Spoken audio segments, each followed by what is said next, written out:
Science and education word में आपका स्वागत है दोस्तों आज हम बात करने वाले हैं ह्यूमन हार्ट या मानव हृदय के बारे में कि ये क्या होता है और ये कैसे कार्य करता है और इसकी संरचना क्या है। तो दोस्तों बिना समय गवाए चलते हैं सीधे टॉपिक पे। तो दोस्तों जो मानव हृदय होता है ये गुलाबी रंग का शंक्वाकार अंदर से खोखला मांसल भाग होता है और इसका वजन 375 ग्राम होता है और ये अपने कुछ बाईं ओर होता है, यानी जो अपनी स्टर्नम होती है, यानी बीच जो फसलों के बीच वाली हड्डी होती है उसके जस्ट पास में ये बाईं तरफ होता है।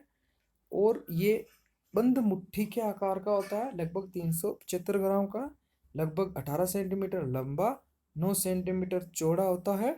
और ये पेरिकार्डियम नामक एक कैविटी होती है, या अपन कह सकते हैं कि एक आवरण होता है, उसके अंदर ये स्थित होता है। और दोस्तों ये फोर्थ चैम्बर्ड होता है। तो दोस्तों जब फोर्थ चैम्बर की बात आई गई है तो दोस्तों मैं आपको एक चीज़ बता देता हूँ कि फिशिज और एम्फीबियन और जो अपने सरीसृप और ह्यूमन या मेमेलियन, तो दोस्तों यहाँ इनमें ये टू चैम्बर्ड होता है। एम्फीबियन और सरीसृप में थ्री चैम्बर्ड होता है, यानी अलीन निले, यहाँ पे बायां अलीन बायां दायां अलींद और बड़ा सा निलय। और जो मेमेलियन होता है उसमें ये फोर चैम्बर्ड होता है। और एक आप ध्यान रखिए जो सरीसृप या रेप्टिलिया है उसमें मगरमच्छ के अंदर ये फोर चैम्बर होता है, ये आप ध्यान रखें। तो ऐसे दोस्तों ये ह्यूमन में कितना होता है, फोर चैम्बर्ड। और फोर चैम्बर में दोस्तों अलिंद और नीले में बटा हुआ था। अलिंद यानी आर्टियल और नीले यानी वर्टियल। तो ऐसे करके दोस्तों ये फोर्थ चैम्बर्ड और दायां अलिंद बायां अलिंद दायां नीले और बायां नीले, ऐसे करके ये चार भागों में बटा होता है। और ये जीवन भर दोस्तों बिना थके ये कार्य करता है। और हृदय का क्या कार्य है दोस्तों कि ये जो अपना खून होता है उसको पंप करने का कार्य करता है, यानी अपने शरीर से अशुद्ध रक्त या डी ऑक्सीडाइज्ड यानी ऐसा रक्त जिसमें ऑक्सीजन नहीं हो या कम मात्रा में हो को अपने शरीर से लेता है और फिर उसे फेफड़ों द्वारा, मतलब फेफड़े उसको शुद्ध करते हैं, वापस हार्ट में आकर उसको ये शुद्ध रक्त या ऑक्सीजनित रक्त को ये अपने शरीर में वापस भेजने का कार्य करता है। दोस्तों हृदय का यही कार्य है। ओके दोस्तों, ऐसे करके दोस्तों ये 1 मिनट में 72 बार धड़कता है और बच्चों में ये 102 बार धड़कता है। याद रखें, बहुत बार क्वेश्चन आता है कि मतलब ऐसे अपने को ऑर्डर दिया रहता है कि किस में ज़्यादा धड़कता है, तो याद रखें बच्चों में ज़्यादा, उसके बाद जो वयस्क में 72 और जो वृद्ध होते हैं उनमें धीरे धीरे इसकी धड़कने की क्षमता कम हो जाती है। और ये 1 मिनट में लगभग 500 मिलीमीटर रक्त को ये हृदय विभिन्न अंगों तक पहुंचाता है।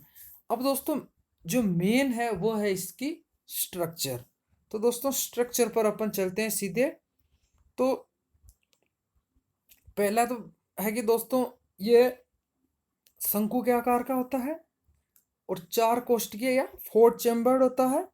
बायां लीन और हृदय के निचले वाला भाग दायां नीले और बायां नीले, यानी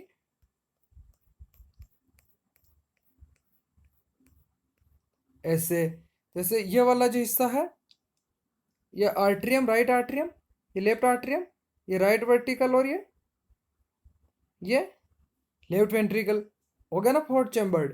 तो ऐसे करके दोस्तों फोर्थ चैम्बर्ड होता है। अपन एक एक चैम्बर के बारे में पढ़ेंगे। उससे पहले दोस्तों ये फेफड़ों के पास जो पेरिकार्डियम कहा जाता है उसमें एक पेरिकार्डियम गुहा के अंदर ये रहता है। और ऐसे रहता है दोस्तों ये कि जैसे ये पेरिकार्डियम है, ऐसे ऐसे करके दोस्तों अपना हार्ट रहता है। तो उसके अंदर ये ऐसे स्थित रहता है और ये जो जो जगह बसती है उसमें पेरिकार्डियल फ्लूइड भरा रहता है। वो फ्लूइड क्या करता है कि अपना जो हार्ट है उसको नम बनाए रखता है, इसको सूखने नहीं देता, मांसल रखता है।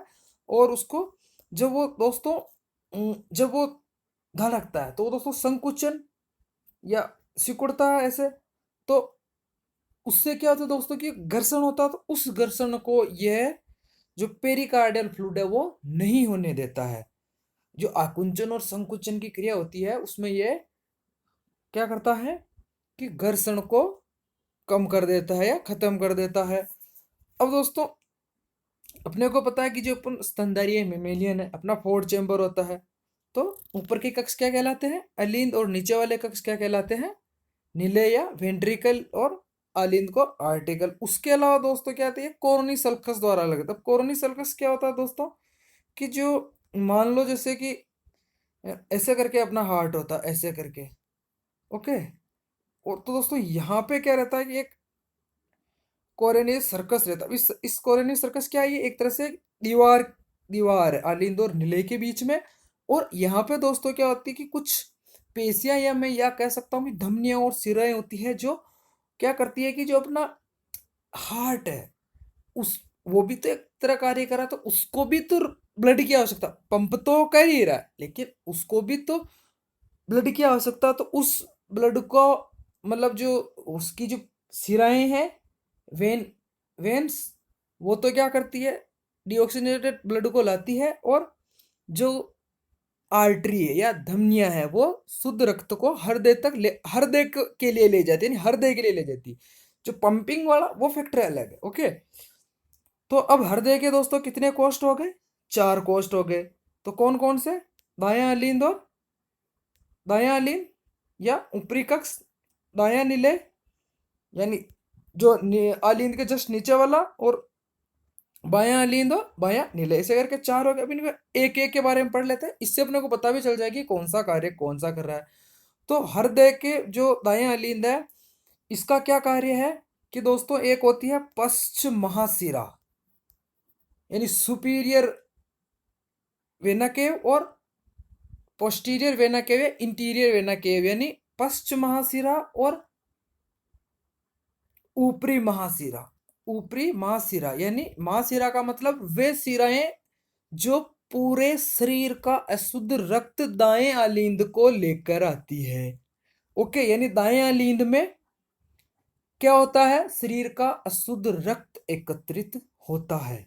आप एक बात हमेशा ध्यान रखें कि जो हार्ट का जो दायां हिस्सा है उसमें हमेशा अशुद्ध रक्त रहता है, और जो बायां हिस्सा है यानी बायां अलिंद और बायां नीले उसमें शुद्ध रक्त भरा हुआ रहता है। तो कौन लेके आएगी ऊपरी पश्चिम महाशिरा और ऊपरी महाशिरा, यानी निचली महाशिरा या ऊपरी महाशिरा, ये दोनों क्या करेगी। ऊपरी महाशिरा तो ऊपर वाले शरीर का, और निचली महाशिरा निचले वाले शरीर का जो अशुद्ध रक्त है वो दाएं अलिंद में लेके आएगी। और दाएं अलिंद का जो पेशीय दीवारें हैं वो पतली रहती है, वो मोटी नहीं रहती है।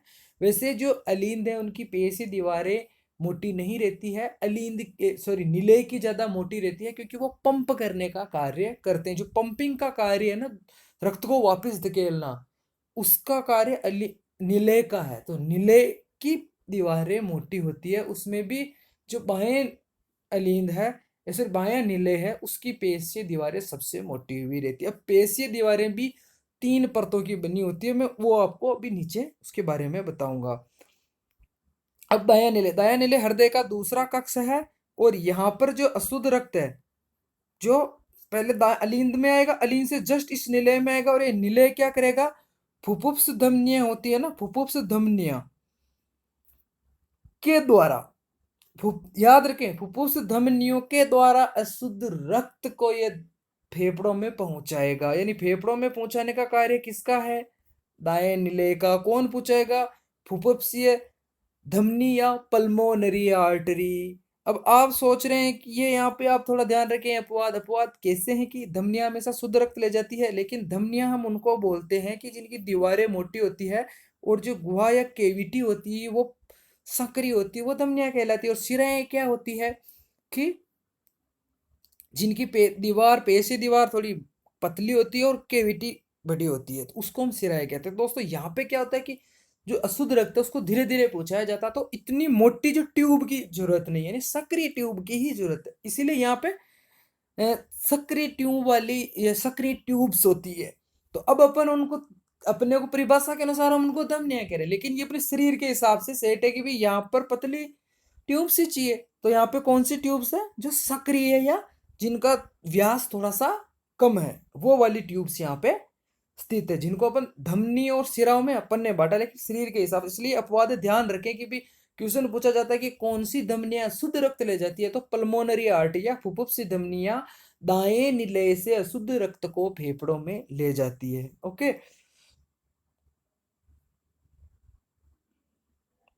अब बायां लींद का क्या कार्य है? बायां लींद का कार्य यह है कि अब जो शुद्ध रक्त हो गया, ये देखो, ये बायां लींद हृदय के बाएं भाग का सबसे ऊपरली हिस्सा है। ओके, और आकार की दृष्टि से ये बाएं वाले एंट्रियम से दाएं वाले एंट्रियम से बाएं वाले एंट्रियम थोड़ा सा छोटा होता है। इसका क्या कार्य है कि जो फुफ्फुसी सिराएं हैं, देखो याद रखें, अब यहाँ पे वापस आप याद रखना, फुफ्फुसी सिराएं हैं, उनसे ये शुद्ध रक्त को कहाँ आया जाता है? वो शुद्ध रक्त बाएं एंट्रियम में आ जाता है। यानी दाएं निलय ने तो अशुद्ध रक्त किसको भेजा?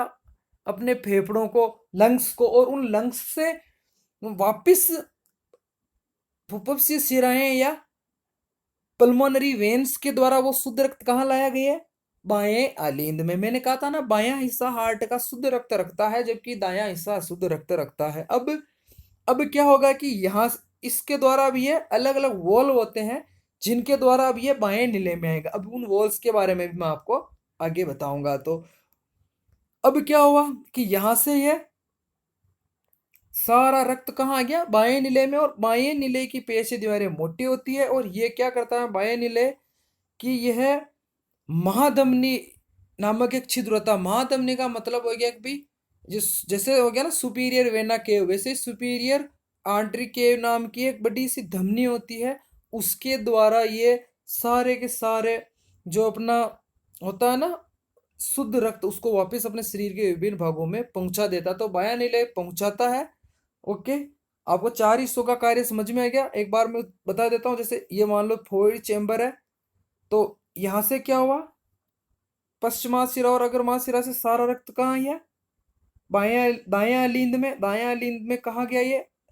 दाएं निलय में। दाएं निलय द्वारा ये मान लो कि भाई ये दोनों फुफ्फुस है या फेफड़े हैं, लंग्स हैं, उनमें चला गया। उनमें से फिर ये किस में आया? ये वापिस फुफ्फुस सिराओं के द्वारा बाएं अलिंद में, और बाएं अलिंद से कहाँ चला गया? ये बाएं निलय में, और बाएं निलय के द्वारा ये कहाँ वापिस चला गया? अपने शरीर के अंदर। ओके, तो ये तो हो गया अपने हार्ट की संरचना और कार्यविधि। अब देखो, अब मैंने कहा था ना कि जो जो बाएं जो मतलब निलय और आलिंद है, वो हृदय की तीन परतों के द्वारा, यानी उनकी जो मैं कह रहा था ना, उनकी दीवार वो तीन परतों से मिलकर बनी होती है, एपिकार्डियम से, मायोकार्डियम और एंडोकार्डियम। अब एपिकार्डियम ये सबसे बाहरी, यानी मैं बात कर रहा हूं, मैं हृदय के बाहर से अंदर की ओर जा रहा हूं, तो ये सबसे बाहरी स्तर होता है, और ये तंतुमय उत्तकों से निर्मित होता है। किससे होता है? तंतुमय उत्तकों के द्वारा।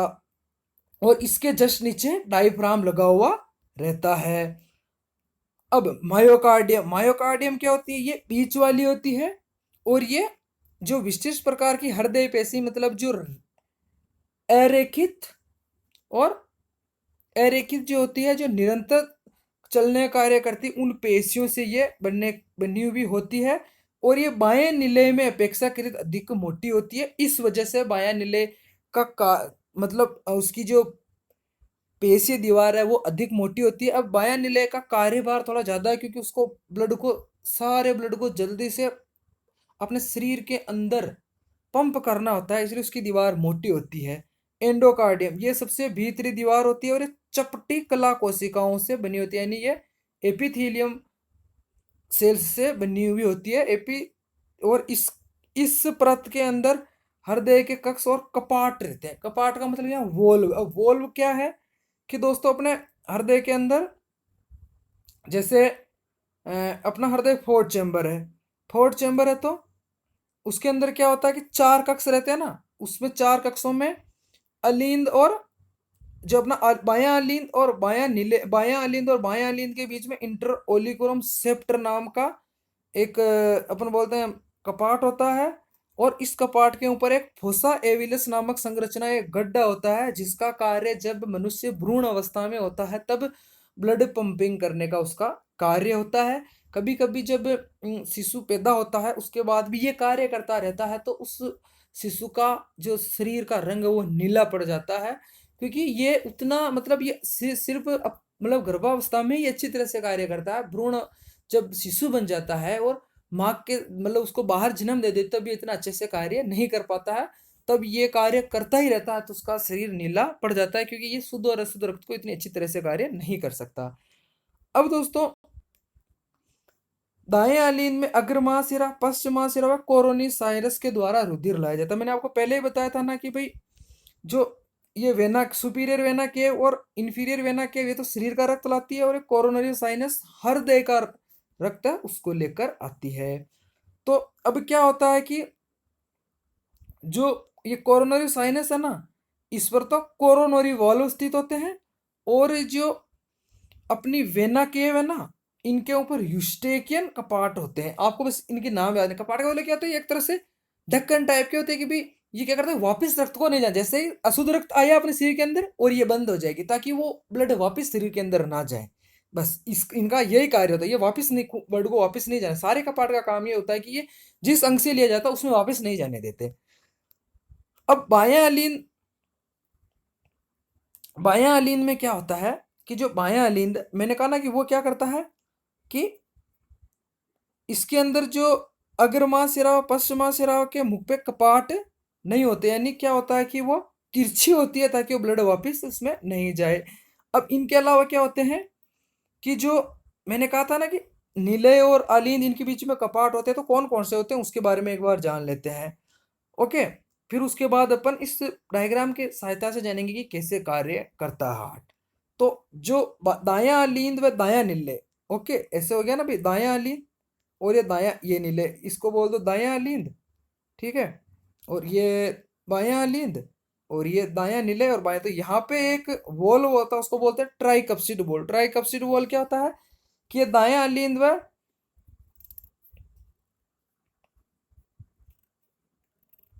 व दाएं नीले के बीच से जिसमें ढांचा एंट्रिकुलर छिद्र कहा जाता है, ये ट्राइकप्सिड, यानी इसमें 3 ऐसे कोस्पस मिलते हैं, ऐसे करके, ऐसे हो गया ना, ऐसे करके, और एक ऐसे, यानी 3 यहाँ पे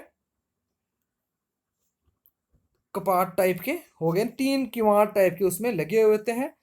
और बायां अलिंद और बाएं निलय में क्या होता है कि एक मिंट्रल वॉल या बाइकप्सिड होता है। इसमें क्या होता है कि ये ऐसे बना हुआ रहता है, और सिर्फ यहाँ पे बीच में एक इसमें खांस टाइप की होती है, ये खुलती है, सारा ब्लड अंदर आता है और ये बंद हो जाता है।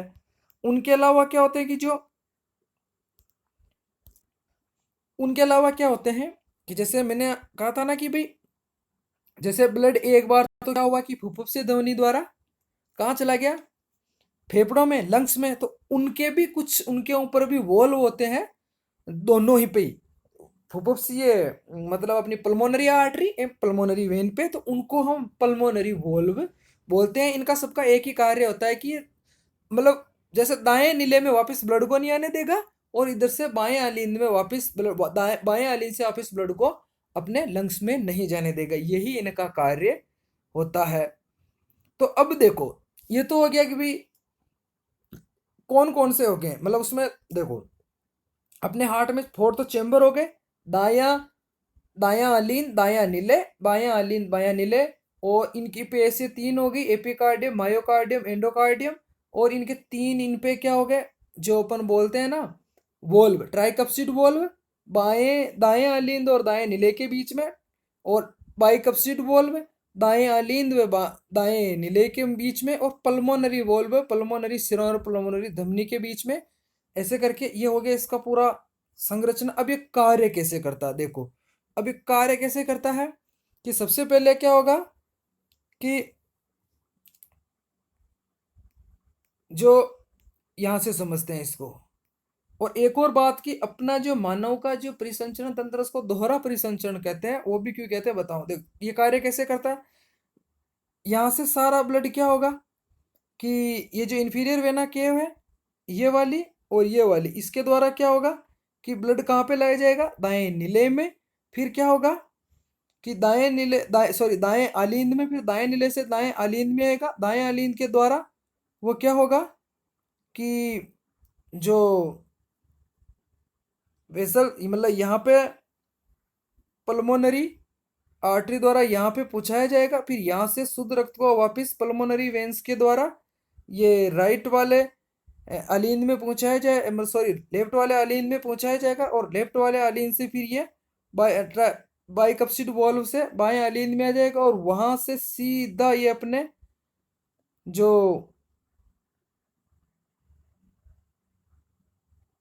महाधमनी है उसके द्वारा शरीर के ऑर्गन्स में पहुंचा दिया जाएगा। ऐसे ब्लड कार्य करता है। इसमें क्या होता है कि फेफड़ों से ऑक्सीजन युक्त रुधिर पल्मोनरी सुरंग द्वारा बाएं आलीन में लाया जाता है। बाएं आलीन से रुधिर बाएं निलय में प्रवेश करता है, जहां से रुधिर कैरोटिक चाप से होता हुआ शरीर के अन्य भागों को पंप किया जाता है।